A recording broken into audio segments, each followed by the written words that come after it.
காவல்துறைக்கு ஒரு லட்டி எதுக்கு வழங்கப்படுதுனாக்கா தன்னோட தற்காப்புக்காக. ஓகேங்களா? ஸோ அந்த லட்டியை உங்க இஷ்டத்துக்கு யூஸ் பண்ணீங்க அப்படின்னாக்கா உங்களோட தற்காப்புக்காக கொடுத்துருக்காங்க அந்த லட்டி. அப்போ நாங்க அதே ஒரு இதை எடுத்தோம்னாக்கா என்ன ஆகும்? எங்களுக்கும் அதே மாதிரி ஒரு ஆயுதம் கொடுத்தா என்ன ஆகும்? அதனால அப்புறம் பாத்தீங்கன்னா அஜித்குமார் அவரோட இதுக்கு கொலைக்கு நீதி கிடைக்கல அப்படின்னாக்கா இந்த போராட்டம் மேலும் மேலும் தொடங்கும். இது 10 நிமிஷத்துல முடிகிறது. இந்த சாராயத்துக்காக இருக்கிற கூட்டம் கிடையாது. 2026 தமிழக வெற்றி கழகம் வெற்றி பெற வேண்டும். இனி எந்த ஒரு தவறும் நடக்க கூடாது அப்படின்றதுக்காகவே இங்க வந்திருக்கிற ஜனம் யாரும் பாத்தீங்கன்னாக்கா எதுக்கும் ஆசைப்பட்டு வரல. தமிழக வெற்றி கழகம் தளபதிக்காக வந்திருக்காங்க. அதனால 2026 வெற்றி பெறுவது நிச்சயம், உறுதி. வணக்கம் சார், நான் மதுரை மாவட்டத்திலிருந்து வரேன். என் பேர் ஜான் பீட்ரு. எங்கள் மாவட்ட செயலாளர் SR தங்கபாண்டியன் எங்களை எல்லாத்தையும் அழைச்சிட்டு வந்திருக்காரு. நம்ம ஊர்ல இருந்து தான் 20 கிலோமீட்டர் அந்த திருப்பவனன்றது. அந்த அஜித்குமார்ன்றவர் இறந்துட்டாரு. அந்த இறப்புக்கு நீதி கிடைக்கணும்னா எங்க தளபதி விஜய் அண்ணன் அவர்கள் எல்லாரையும் அழைச்சி நீதிக்காண்டி போராடுறாரு. இந்த நீதிக்காண்டி போராடும் போது மக்களை எவ்வளவு கஷ்டப்படுத்தினாலும் எவ்வளவு வேதனைப்படுத்தினாலும் அந்த தளபதின்ற ஒருத்தவருக்காண்டி எங்க இருந்து எவ்வளவு தூரம் நடந்து வரோம் பாருங்க. ஏன் எல்லா கட்சி மீட்டிங் நடக்குது, எல்லாருக்கும் எல்லா சலுகையும் கொடுக்குறீங்களா, எங்களுக்கு ஏன் அப்படி கொடுக்க மாட்டேன்றீங்க? கொடுக்கணும்ல. அரசியல்ன்ற போட்டி போட்டு யாரு ஜெயிக்கிறது மக்கள் கையில இருக்கு. நீங்க ஏன் அடக்குமுறை பண்றீங்க? அடக்குமுறை பண்ணாதீங்க. 2026 தளபதி விஜயன் தான், அதுல மாற்றமே இல்ல. மக்கள் எல்லாமே முடிவு பண்ணிருக்காங்க.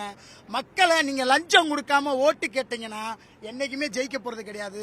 லஞ்சம் கொடுத்து ஓட்டு கேட்டாலும் இந்த வாட்டி ஜெயிக்க போறது தளபதி விஜயன் மட்டும்தான். ஆங்கிலேயர் ஆட்சி காலத்துல காவல்துறையினருக்கு கொடுக்கப்பட்ட உச்சபட்ச அதிகாரத்தை இன்னமும் இந்த மக்களாட்சி காலத்திலையும் பின்பற்றி வரக்கூடிய அளவில் தான் காவல்துறையினுடைய போக்கு இருக்கு. மக்களை ஒரு மனிதர்களாக மதிக்காம வெள்ளைக்காரங்காலத்தில் எப்படி பொதுமக்களை ட்ரீட் பண்ணாங்களோ அது போன்ற மனப்பான்மை இன்றைக்கு இருக்குன்னா காரணம் இன்றைக்கு இருக்கக்கூடிய மன்னராட்சி முதல்வர் தான். இந்த மன்னராட்சி முதல்வரால் தான் இது போன்ற காவல்துறையினர், ஏன்னா சாத்தான் குளத்தில் இறந்த பொழுது துடிதுடிச்ச அவரு இன்னைக்கு 24 லாக்கப் நடந்தும் எந்த துடிதுடிப்பும் இல்ல, எந்த ஒரு சலசலப்பு இல்ல, சிம்பிளா சாரிமான்றாரு. வெறும் இன்னைக்கு திராவிட மாடல் சொல்லி இன்னைக்கு சாரி மாடலா இருக்குது. அப்படிப்பட்ட ஒரு பொம்மை முதல்வராக தான் முதலமைச்சர் செயல்பட்டு இருக்கிறாரு. இதுக்கு நம்முடைய தலைவர் சரியான தக்க பதிலடி. இது உண்மையான உணர்ச்சியான மக்கள் எழுச்சியான கூட்டம், தன்னெழுச்சியாக வந்த கூட்டம். நீங்க எத்தனை தடைகள் எங்க போட்டாலும், எந்த டோல்கேட்லையும் தடை போட்டாலும் அத்தனையும் தாண்டி வந்த கூட்டம். இனி மக்களுக்கான போராட்டம் தொடர்ந்து வெடிக்கும். எங்களுடைய தலைவர் தளபதி தலைமையில் வெடிக்கும். ஒழிச்சே ஆகணும் இந்த ஆட்சியை. போதுங்களா? அந்த அளவுக்கான கோபம் என்ன காரணம்?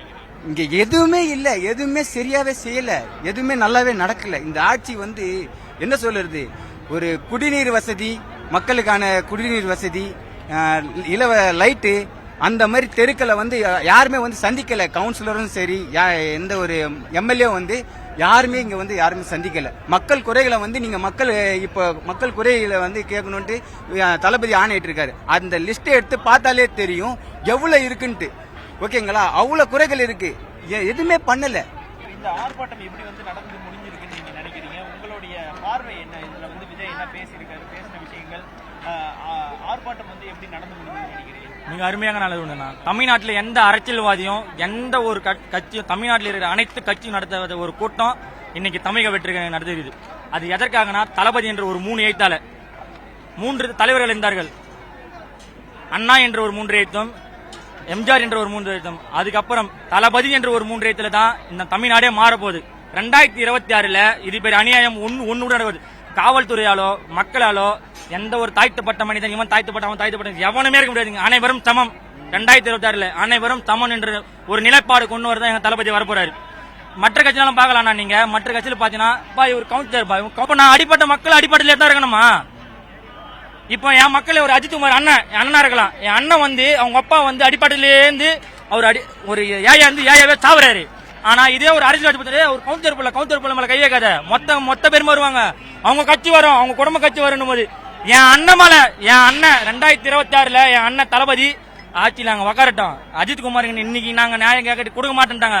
கொடுக்கணும். அப்படி கொடுக்கலனாக்கா 2026 அது மீண்டும் என் அண்ணனால அது எவன் மண்ணா ஒத்தனா நாடு என் நரம்பு அரக்கோடு சிவகுமார் பேசுறேன், வேலாயுத ராஜ்குமார் அண்ணன் 2026 நம்பி கேட்க ஒன்றியும். புரியுங்களா? சேகுவாரான்னு ஒருத்தர் இருந்தாரு. அவரோட குரல் எப்படி இருந்ததுன்னா, எங்கெங்கெல்லாம் ஒடுக்கப்பட்டவர்களின் நசுக்கப்பட்டவரின் குரல் ஒலிக்கிறதோ அங்கெல்லாம் எனது கால்கள் பயணிக்கும் என்று அன்றே கணித்தவர் சேகுவாரா அவர்கள். அவர் விட்டுட்டு போன வாய்மொழியை தான் எங்க அண்ணன் இன்னைக்கு வந்து முன்னெடுத்து மக்களுக்கான ஒரு போராட்டமா இதை எடுத்து யார் யாரெல்லாம் ஒடுக்கப்படுறாங்களோ, யார் யாரெல்லாம் நசுக்கப்படுறாங்களோ அவங்களுக்கெல்லாம் ஒரு நீதி வேணுங்கிற மாதிரி இந்த போராட்டம் எடுத்து முன்னெடுத்து இந்த தலைமையில வந்து இப்ப பண்ணியிருக்காரு. இதுக்கு அப்புறம் வந்து சிஸ்டமேட்டிக்கா வந்து கரெக்டா வந்து இந்த ஸ்டாலின் அரசானது வந்து சரி பண்ணிக்கணும். அப்படி இல்லைன்னா இன்னும் வந்து ஆர்ப்பாட்டமும் இருக்கட்டும், மிகப்பெரிய கண்டன ஆர்ப்பாட்டமா இருக்கட்டும், இது இன்னும் தொடர்ந்து நடைபெற்றுக்கிட்டே இருக்கும். 8 மாசத்துல வந்து விடிவெளியால எங்க அண்ணன் வந்து தமிழக வெற்றி கழகத்துக்கு வந்து உயிர் கொடுத்து நாங்க வந்து புதிய ஆட்சி அமைக்கும். நன்றி, வணக்கம். கட்சி தலைவர் கட்சி அறிவிப்புக்கு முன்னாடி கட்சி தலைவரோட தலைமையில ஒரு ஆர்ப்பாட்டம் வந்து நடந்திருக்கு. மக்கள் வந்து இந்த ஆர்ப்பாட்டம் எப்படி நடந்ததுன்னு நினைக்கிறீங்க? அவர்கள் முன் வச்சிருக்கக்கூடிய அந்த கோரிக்கைகள் நிறைவேறும் நினைக்கிறீங்க? இத முதல்ல நம்ம ஆர்ப்பாட்டம்ன்றத பாக்குறத விட மக்களிடம் கோபமா பார்க்கவே கூடாது. இதை எங்களோட ஏக்கங்களா பார்க்கணும். இந்த ஆட்சியில, திமுக ஆட்சியில என்னெல்லாம் குறைகள் நடக்குது. எங்களோட அஜித்குமார் என்ற ஒரு தம்பிக்காக இந்த ஆர்ப்பாட்டம் இல்ல, இது அற போராட்டம். நாங்க யாரும் ஆர்ப்பாட்டம் பண்றதுக்காக இங்க வரல. நீதியின் வழியா முதல்ல நீதிமன்றத்தை நாடி அதன் மூலமா இந்த திமுக ஆட்சியை கண்டித்து நாங்க செய்யற அற போராட்டம். இந்த அற போராட்டத்துக்கு எங்களுடைய கட்சி தலைவர் வந்து நின்னு ஒரு 5 நிமிஷம் பேசுறாரு. அந்த 5 நிமிஷத்துக்கே 16 விதமான நிபந்தனைகள். இந்த பக்கம் போக கூடாது, அந்த பக்கம் போகாது. கிட்டத்தட்ட 4 கிலோமீட்டர் சுத்தி சுத்தி நாங்களாம் வந்து நிக்கிறோங்க. மகளிர்லாம் நாங்க வந்து நிக்கிறோம்.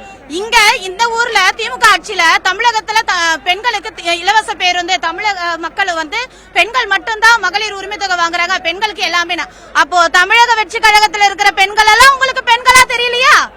எங்க அஜித்குமார் தம்பிக்காக போராடுற பெண்கள் எல்லாம் உங்களுக்கு சகோதரிகளா தெரியலையா? நாங்களாம் என்ன வேற ஊர்ல இருந்து வந்திருக்கோமா, இல்ல வேற நாட்டுல இருந்து வந்திருக்கோமா?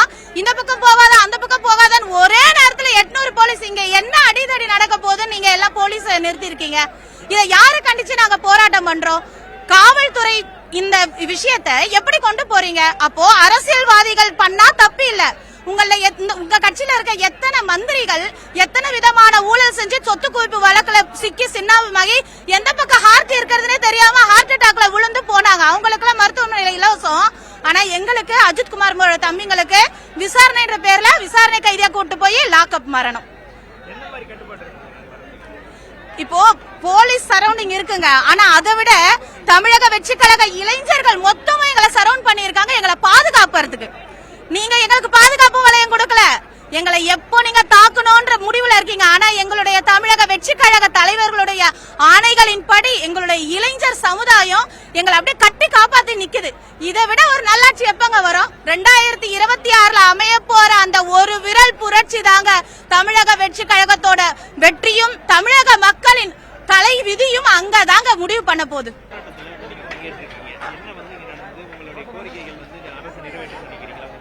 இது ஆக்சுவலாக வந்து தளபதி தமிழக கழக மாநில பொதுச்செயலாளர் அவர்கள் வந்து அனுமதி பெற்று, நீதிபதி அனுமதி பெற்று தான் இங்கே நாங்கள் ஆர்ப்பாட்டத்துக்கு அனுமதி பெற்று தான் ஆர்ப்பாட்டம் தொடங்கிட்டோம். ஆனால் நேற்று 1 மணிலிருந்து எங்களுக்கு வந்து இந்த இடத்துல இது பண்ணக்கூடாது, அந்த இடத்துல அது பண்ணக்கூடாது, இந்த ஸ்டேஜை 3 இடத்துல மாற்றிருக்கிறோம். அங்கே வச்சு தொடர்ந்து போலீஸ் இங்கே வைக்காதீங்க, உங்களுக்கு 1 மணி தான் விட முடியும் கண்டெய்னர், உங்களுக்கு இங்கே இவ்வளோ தான் விட முடியும் சொல்லி எங்களை அவ்வளோ டார்ச்சர் பண்ணாங்க போலீஸ் ஃபுல்லாக. நாங்கள் 1 மணிலேருந்து 4 மணி வரைக்கும் இங்கே இருந்து போலீஸ்காரங்க விவாதம் நடந்தது. வெளியில் எங்களுக்கு மேலே இருந்து ப்ரெஷரு. அப்போ என்னன்னா மற்றவங்க கட்சிக்கெல்லாம் ஆர்ப்பாட்டம் கொடுத்தா நீங்கள் சரிசமாக கொடுக்குறீங்க. அப்போ தமிழக வெற்றி கழகம் கூட ஆர்ப்பாட்டம் அனுமதி கொடுத்தா மட்டும் தான் நீங்கள் விபந்தம் போடுவீங்களா? அப்போ தளபதி தலைவரை பார்த்து நீங்கள் பயப்படுறீங்களா? இப்போ கழக தலைவர் வந்து இது வந்து அவருடைய விஷயத்துக்கு போராட்டம் பண்ணலையே, மக்களோட பிரச்சனை போராட்டம் பண்ணிடுவோம். இந்த மாதிரி 24 பேர் இறந்துருக்காங்களே. அப்ப இவ்வளவு நாள நீங்க இந்த போராட்டம் என்ன பண்ணீங்க? 2021 நீங்க இந்த போராட்டம் தொடர்ந்து இருக்குது. அப்ப இந்த எந்த கட்சி நடத்தலையே? அது எவ்வளவு கட்சி இருக்குது? அவ்வளவு கட்சி இந்த மாதிரி போராட்டம் நடத்துற சரித்திரம் இல்லை. ஆனா இன்னைக்கு பண்ண இந்த ஆர்ப்பாட்டம் இனி வர காலங்கள் ஒரு தாழ்த்தப்பட்ட மக்களாகட்டும் அனைவருக்கும் காவல்துறை துன்புறுத்துறதுனாலதான் எவ்வளவு உயிர்கள் இழக்கிறார்கள். அது இனிமேல் நடக்கக்கூடாது. நீங்க தளபதி அவர்கள் வந்து மாபெரும் கண்டன ஆர்ப்பாட்டம் நடத்தி கொண்டிருக்கிறார். நாங்க மதுரையில இருந்து வந்திருக்கோம். பேசி முடிச்சிடறேன். நீங்க சொல்லுங்க. எவ்வளவு தூரம் கடந்து வந்திருக்கீங்க? இந்த ஆர்ப்பாட்டத்துல நீங்க இவ்வளவு தூரத்துல இருந்து வந்து கலந்துக்கிறதுக்கான முக்கியத்துவம் என்ன? உங்களுடைய கட்சி தலைவர் வச்சிருக்கக்கூடிய கோரிக்கை அப்படின்றது அரசு கவனத்துக்கு எடுத்துக்கோன்னு நினைக்கிறீங்களா?